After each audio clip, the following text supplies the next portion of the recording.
Pharma সেক্টরের একটা অন্যতম কোম্পানি সান ফার্মা। সান ফার্মার হচ্ছে কোয়ার্টার ওয়ানের রেজাল্ট আউট হয়ে গেছে। কোয়ার্টার ওয়ানের রেজাল্টের পারফরমেন্স কী টাইপের দিয়েছে সান ফার্মা, সেটাকে নিয়ে আমরা অ্যানালিসিস করব। তার আগে আমরা কোম্পানিটার হচ্ছে চার্ট প্যাটার্নটাকে নিয়ে অ্যানালিসিস করব। দেখব যে শেয়ার হোল্ডারদের কতটা রিটার্ন জেনারেট করেছে বা ওয়েলথ ক্রিয়েট করে দিয়েছে, সেটাকে নিয়ে আগে আমরা ফার্স্ট অ্যানালিসিস করব। আফটার দ্যাট হচ্ছে আমরা কোম্পানিটার হচ্ছে কোয়ার্টার ওয়ানের রেজাল্টের পারফরমেন্স কী টাইপের দিয়েছে সেটাকে নিয়ে অ্যানালিসিস করব। তো কোম্পানিটা হচ্ছে ফার্মা সেক্টরের লিডার কোম্পানি এবং নিফটি 50 কিন্তু একটা স্টক, এইটুখানি মাথায় রাখবেন। তো কোম্পানিটা এখন ট্রেড করছে 1729 টাকায় এখন ট্রেড করছে। আমরা যদি চলে যাই কোম্পানিটার মার্কেট ক্যাপিটালাইজ হচ্ছে অ্যাপ্রক্স 4 লাখ কোটি টাকার মার্কেট ক্যাপিটালাইজ, অর্থাৎ এই কোম্পানিটাকে আমরা ব্লু চিপ লার্জ ক্যাপ টাইপের কোম্পানি হিসাবে কনসিডার করতেই পারি। তো কোম্পানিটার আমরা যদি পিই রেশিও দেখি তাহলে কত আছে, 43.32 হচ্ছে পিই রেশিও। তো কোম্পানিটার আমরা যদি 52 উইক হাই যাই তাহলে 52 উইক হাই কত রয়েছে, 1746 টাকা 45 পয়সা হচ্ছে 52 উইক হাই। এবং কোম্পানিটার আমরা যদি 52 উইক লো দেখি 1068 টাকা 35 পয়সা হচ্ছে 52 উইক লো। তো কোম্পানিটার একদিনের পারফরমেন্স কী টাইপের দিয়েছে, 1%-এর মতন পজিটিভ রিটার্ন জেনারেট করেছে একদিনে। 5 দিনের কীরকম পারফরমেন্স করেছে, 1%-এর মতন পজিটিভ রিটার্ন জেনারেট করেছে 5 দিনে। এক মাসে দেখি কীরকম পারফরমেন্স করেছে, এক মাসে হচ্ছে 11%-এর মতন পজিটিভ রিটার্ন জেনারেট করেছে এক মাসে। 6 মাসের পারফরমেন্স দিয়েছে কত, 18%-এর মতন পজিটিভ রিটার্ন জেনারেট করেছে 6 মাসে। 1 জানুয়ারি থেকে পারফরমেন্স করেছে কত, 37%-এর মতন পজিটিভ রিটার্ন জেনারেট করেছে 1 জানুয়ারি থেকে। আমরা যদি চলে যাই এক বছরে দেখি কীরকম পারফরমেন্স করেছে, 52%-এর মতন পজিটিভ রিটার্ন জেনারেট করেছে এক বছরে। তো ন্যাচারাল ব্যাপার, আমরা জানি যে শর্ট টার্মে সেভাবে ওয়েলথ ক্রিয়েট হয় না স্টক মার্কেট থেকে। যত লং খেলবেন স্টক মার্কেটে তত হচ্ছে ওয়েলথ ক্রিয়েট হয়। বাট এই কোম্পানিটা কিন্তু শর্ট টার্মে অর্থাৎ এক বছরে কিন্তু একটা ডিসেন্ট টাইপের পারফরমেন্স করেছে, আমরা একটুখানি বলতে পারি 52%-এর মতন পজিটিভ রিটার্ন জেনারেট করেছে এক বছরে অর্থাৎ শর্ট টার্মে। তো এখন দেখার বিষয় কোম্পানিটা কি লং টার্মে ভালো পারফরমেন্স করেছে, লং টার্মে কি শেয়ার হোল্ডারদের ওয়েলথ ক্রিয়েট করে দিয়েছে, সেটাই কিন্তু এখন আমাদের দেখার বিষয়। তাহলে আমরা চলে যাচ্ছি কোম্পানিটার 5 বছরের চার্ট প্যাটার্নে। তো 5 বছরে কীরকম পারফরমেন্স করেছে, 311%-এর মতন পজিটিভ রিটার্ন জেনারেট করেছে 5 বছরে। তো 100% মানে ইনভেস্টমেন্ট ডাবল। তো ইনভেস্টমেন্টকে আমরা এইটুখানি বলতে পারি 4 গুণের কিন্তু বেশি করে দিয়েছে 5 বছরে। তো 5 বছরে কিন্তু হিউজ ওয়েলথ ক্রিয়েট করে দিয়েছে শেয়ার হোল্ডারদের, আমরা এইটুখানি বলতেই পারি। তো ব্লু চিপ লার্জ ক্যাপ টাইপের কোম্পানিগুলোর মূল টার্গেট হচ্ছে 5 বছরে ইনভেস্টমেন্টকে ডবল করা। বাট এই কোম্পানিটা কিন্তু ব্লু চিপ লার্জ ক্যাপ টাইপের কোম্পানি হয়েও কিন্তু 5 বছরে ইনভেস্টমেন্টকে কিন্তু ডবলের চাইতে অনেক বেশি করে দিয়েছে, অর্থাৎ 4 গুণের কিন্তু বেশি করে দিয়েছে 5 বছরে। তো সেই হিসাবে কিন্তু একটা ডিসেন্ট টাইপের পারফরমেন্স করেছে 5 বছরে, আমরা এইটুখানি বলতেই পারি। এইবারে আমরা চলে যাব কোম্পানিটার ম্যাক্সিমাম চার্ট প্যাটার্নে। তো ম্যাক্সিমাম চার্ট প্যাটার্ন হিসাবে পারফরমেন্স করেছে 67%-এর মতন পজিটিভ রিটার্ন জেনারেট করেছে অল টাইম বা ম্যাক্সিমাম। তো কোম্পানিটা লিস্টেড হয়েছে কবে, 1999-এ। তাহলে 1999 থেকে এখনও অবধি রিটার্ন জেনারেট করেছে 67%-এর মতন পজিটিভ রিটার্ন জেনারেট করেছে অল টাইম বা ম্যাক্সিমাম। তো ম্যাক্সিমাম চার্ট প্যাটার্নটা কিন্তু লেফট টু রাইট ওপরের দিকে মুভ করছে। তো সেই হিসাবে কিন্তু একটা ডিসেন্ট টাইপের চার্ট প্যাটার্ন হিসাবে আমরা কনসিডার করতেই পারি। এবং কোম্পানিটা কিন্তু ফান্ডামেন্টালি একটা সাউন্ড কোম্পানি এবং নিফটি 50-এর কিন্তু একটা স্টক এবং ফার্মা সেক্টরের লিডার কোম্পানি। তো এখন দেখার বিষয় কোম্পানিটার কোয়ার্টার ওয়ানের রেজাল্টের পারফরমেন্স কী টাইপের দিয়েছে। তাহলে আমরা চলে যাচ্ছি কোম্পানিটার কোয়ার্টার ওয়ানের রেজাল্টে। আমরা চলে আসলাম কোম্পানিটার হচ্ছে কোয়ার্টার ওয়ানের রেজাল্টে। আগে আমরা আমরা দেখে নেব যে সিকোয়েন্সগুলো ঠিকঠাকভাবে সাজানো রয়েছে নাকি, এটাকে আগে আমরা দেখে নেব। এটা হচ্ছে এই কোয়ার্টার, মিনস হচ্ছে কোয়ার্টার ওয়ান, এটা প্রিভিয়াস কোয়ার্টার, আর এটা হচ্ছে এক বছর আগে। তাহলে সিকোয়েন্সগুলো ঠিকঠাকভাবে সাজানো রয়েছে, আমরা একটুখানি বলতেই পারি। তো অ্যামাউন্টগুলো কিসে দিয়েছে দেখে নিই। অ্যামাউন্টগুলো হচ্ছে মিলিয়ন্সে দিয়েছে অ্যামাউন্টগুলো। এইবারে আমরা চলে যাব কোম্পানিটার টোটাল ইনকামে। তো টোটাল ইনকামে যাওয়ার আগে আমরা কি করব, একটু লার্জ করে নিয়ে অ্যাডজাস্ট করে নেব, তাহলে আপনাদের কাছে ব্যাপারটা আরও ভিজিবল হবে। তো এইবারে আমরা চলে যাচ্ছি কোম্পানিটার টোটাল ইনকামে। তাহলে কি পাচ্ছি, এই কোয়ার্টার মিস হচ্ছে কোয়ার্টার 1-এ 1,31,853, প্রিভিয়াস কোয়ার্টারে ছিল 1,25,888 এবং এক বছর আগে ছিল কত, 1,21,452। তাহলে এক বছর আগের 1,21,452টা এখন কত হয়ে গেছে, 1,31,853। তাহলে আমরা বলবো ইয়ার অন ইয়ার বেসিস কিন্তু জাম্প রয়েছে টোটাল ইনকামে। প্রিভিয়াস কোয়ার্টারে ছিল কত, 1,25,888, সেটা হয়ে গেল। এই কোয়ার্টার মিস হচ্ছে কোয়ার্টার 1-এ হয়ে গেল কত, 1,31,853। তাহলে আমরা বলবো কোয়ার্টার অন কোয়ার্টার বেসিসও কিন্তু জাম্প রয়েছে টোটাল ইনকামে। তো ন্যাচারাল ব্যাপার, আমরা জানি যে ইনকাম করতে গেলে কোম্পানিকে এক্সপেন্সেস করতেই হবে। তো এখন দেখার বিষয় কোম্পানিটা ইনকাম করতে গিয়ে কতটা এক্সপেন্সেস করেছে। তাহলে আমরা চলে আসলাম টোটাল এক্সপেন্সেসে।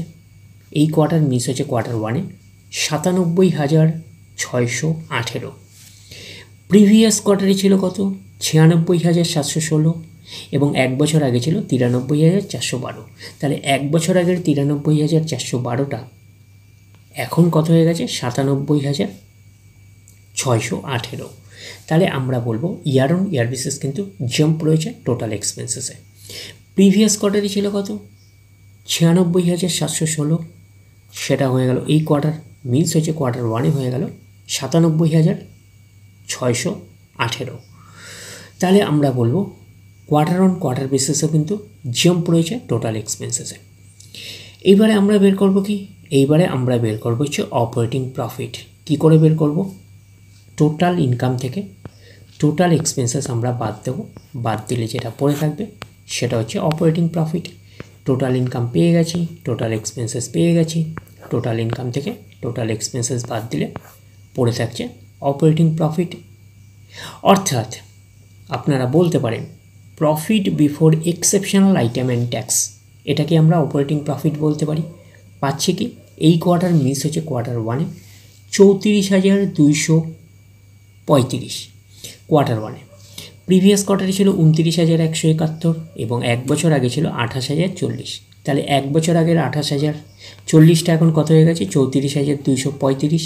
তাহলে আমরা বলবো ইয়ার অন ইয়ার বেসিস কিন্তু জাম্প রয়েছে অপারেটিং প্রফিটে। প্রিভিয়াস কোয়ার্টারে ছিল কত, 29,171, সেটা হয়ে গেল এই কোয়ার্টার মিস হচ্ছে কোয়ার্টার 1-এ হয়ে গেল কত, 34,235। তাহলে আমরা বলবো কোয়ার্টার অন কোয়ার্টার বেসিসও কিন্তু জাম্প রয়েছে, আমরা এইটুখানি বলতে পারি অপারেটিং প্রফিটে। তো অপারেটিং প্রফিটটাই নিশ্চয়ই কোম্পানির মেন প্রফিট নয়, তারপরে বিভিন্ন অ্যাডজাস্টমেন্ট থাকলে সেগুলো প্লাস মাইনাস হবে, গভর্নমেন্টকে ট্যাক্স পে করতে হবে, গভর্নমেন্টকে ট্যাক্স পে করার পরে কোম্পানির কাছে যেটা পড়ে থাকবে সেটা কোম্পানির ফাইনাল প্রফিট বা নেট প্রফিট হিসাবে আমরা কনসিডার করতেই পারি। তাহলে আমরা কি পাচ্ছি, তাহলে আমরা পাচ্ছি প্রফিট ফর দ্য পিরিয়ড, তাহলে এটাকেই আমরা নেট প্রফিট বলতে পারি, এটাকেই আমরা ফাইনাল প্রফিট বলতে পারি। তাহলে আমরা পাচ্ছি কি, আমরা পাচ্ছি এই কোয়ার্টার মিস হচ্ছে কোয়ার্টার 1-এ 28,712 কোয়ার্টার 1-এ, প্রিভিয়াস কোয়ার্টারে ছিল 26,665 এবং এক বছর আগে ছিল 20,130। তাহলে এক বছর আগের 20,130টা এখন কত হয়ে গেছে, 28,712। তাহলে আমরা বলবো ইয়ার অন ইয়ার বেসিস কিন্তু জাম্প রয়েছে, আমরা এইটুখানি বলতে পারি নেট প্রফিটে। প্রিভিয়াস কোয়ার্টারে ছিল কত, 26,665, সেটা হয়ে গেল এই কোয়ার্টার মিনস হচ্ছে কোয়ার্টার 1-এ হয়ে গেল 28,712। তাহলে আমরা বলবো কোয়ার্টার অন কোয়ার্টার বেসিসও কিন্তু জাম্প রয়েছে নেট প্রফিটে। এইখানে আপনারা একটা অ্যাডজাস্টমেন্ট দেখতে পাচ্ছেন, অর্থাৎ এন্ট্রিস কি আছে, এক্সেপশনাল আইটেম। তো এক্সেপশনাল আইটেম কিন্তু ওয়ান টাইমই হয়, একবারই হয়, এইটুখানি কিন্তু মাথায় রাখবেন। তো প্রিভিয়াস কোয়ার্টারে ছিল 1,016 এবং এক বছর আগে ছিল 3228। তাহলে এই এক্সেপশনাল আইটেমের অ্যামাউন্টটা কিন্তু নেট প্রফিটের মধ্যে কিন্তু অ্যাডজাস্ট হয়ে থাকে, এইটুখানি কিন্তু মাথায় রাখবেন। তাহলে এই জায়গাটা অর্থাৎ নেট প্রফিটের মধ্যে অ্যাডজাস্ট হয়ে রয়েছে। তাহলে হচ্ছে এক্সেপশনাল আইটেমের অ্যামাউন্টটা নেট প্রফিটের মধ্যে অ্যাডজাস্ট হয়ে রয়েছে। তো সেই কারণে কিন্তু আপনারা ইয়ার অন ইয়ার বেসিস এবং কোয়ার্টার অন কোয়ার্টার বেসিস সেইভাবে কম্প্যারিজন করতে পারবেন না। তো আবারও আপনাদের রিপিট করে বলে দিই যে এক্সেপশনাল আইটেমের অ্যামাউন্ট কিন্তু নেট প্রফিটের মধ্যে কিন্তু অ্যাডজাস্ট হয়ে রয়েছে। তো সেই কারণে কিন্তু আপনারা ইয়ার অন ইয়ার বেসিস এবং কোয়ার্টার অন কোয়ার্টার বেসিস সেই অর্থে কম্প্যারিজন করতে পারবেন না। তখন আপনারা কাকে ধরে কম্প্যারিজন করবেন? তখন আপনারা কম্প্যারিজন করবেন অপারেটিং প্রফিটটাকে ধরে কম্প্যারিজন করবেন, তাহলে আপনাদের কাছে পিকচারটা আরও ক্লিয়ার হয়ে যাবে। তো অপারেটিং প্রফিটটাকে ধরেও যদি কম্প্যারিজন করি, year on year basis jump রয়েছে এবং কোয়ার্টার অন কোয়ার্টার বেসিসও কিন্তু জাম্প রয়েছে। আর যদি এক্সেপশনাল আইটেমটাকে ধরে নিয়েও যদি করি নেট প্রফিটের মধ্যে, তাহলে আমরা পাবো কি ইয়ার অন ইয়ার বেসিসও জাম্প এবং কোয়ার্টার অন কোয়ার্টার বেসিসও কিন্তু জাম্প রয়েছে নেট প্রফিটে, আমরা এইটুকুনি বলতেই পারি। এইবারে আমরা চলে যাব কোম্পানিটার হচ্ছে ইপিএসে অর্থাৎ আর্নিং পার শেয়ারে। তাহলে আমরা চলে আসলাম ইপিএসে অর্থাৎ আর্নিং পার শেয়ারে।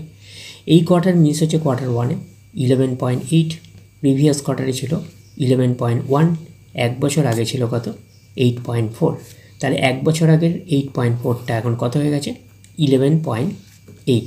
তাহলে আমরা বলবো ইয়ার অন ইয়ার বেসিস কিন্তু জাম্প রয়েছে ইপিএসে অর্থাৎ আর্নিং পার শেয়ারে। প্রিভিয়াস কোয়ার্টারে ছিল কত 11.1, সেটা হয়ে গেল এই কোয়ার্টার মিন্স হচ্ছে কোয়ার্টার 1-এ হয়ে গেল 11.8। তাহলে আমরা বলবো কোয়ার্টার অন কোয়ার্টার বেসিসও কিন্তু জাম্প রয়েছে ইপিএসে অর্থাৎ আর্নিং পার শেয়ারে। তো ন্যাচারাল ব্যাপার, আমরা জানি যে নেট প্রফিটের রিফ্লেকশনটা ইপিএসে পাই, তো নেট প্রফিটের রিফ্লেকশনটা আমরা ইপিএসে পেয়েছি। তো ওভারঅল কনক্লুশন হিসাবে আমরা কি পেয়েছিলাম নেট প্রফিটে? আমরা নেট প্রফিটে পেয়েছিলাম ইয়ার অন ইয়ার বেসিস এবং কোয়ার্টার অন কোয়ার্টার বেসিস দুটোতেই জাম্প রয়েছে, যেহেতু এর মধ্যে কিন্তু এক্সেপশনাল আইটেমের অ্যামাউন্টটা কিন্তু অ্যাডজাস্ট হয়ে রয়েছে। তো সেই হিসাবে আমরা কম্প্যারিজন কাকে করেছিলাম? আমরা কম্প্যারিজন করেছিলাম অপারেটিং প্রফিটটাকে ধরে। তো অপারেটিং প্রফিটটাকে ধরেও যদি করি, তাহলে ইয়ার অন ইয়ার বেসিস এবং কোয়ার্টার অন কোয়ার্টার বেসিস দুটোতেই কিন্তু জাম্প রয়েছে। তো ওভারঅল আমরা এইটুখানি বলতে পারি যে সান ফার্মার হচ্ছে কোয়ার্টার 1-এর রেজাল্ট আমরা এইটুখানি বলতে পারি একটা আউটস্ট্যান্ডিং টাইপের পারফরমেন্স করেছে, আমরা কিন্তু এইটুখানি বলতেই পারি। তাহলে ওভারঅল ভিউটা আপনাদের কাছে ক্লিয়ার। তাহলে এই অবধি, নেক্সট ভিডিওতে আবার আপনাদের সাথে আমার দেখা হচ্ছে। ধন্যবাদ।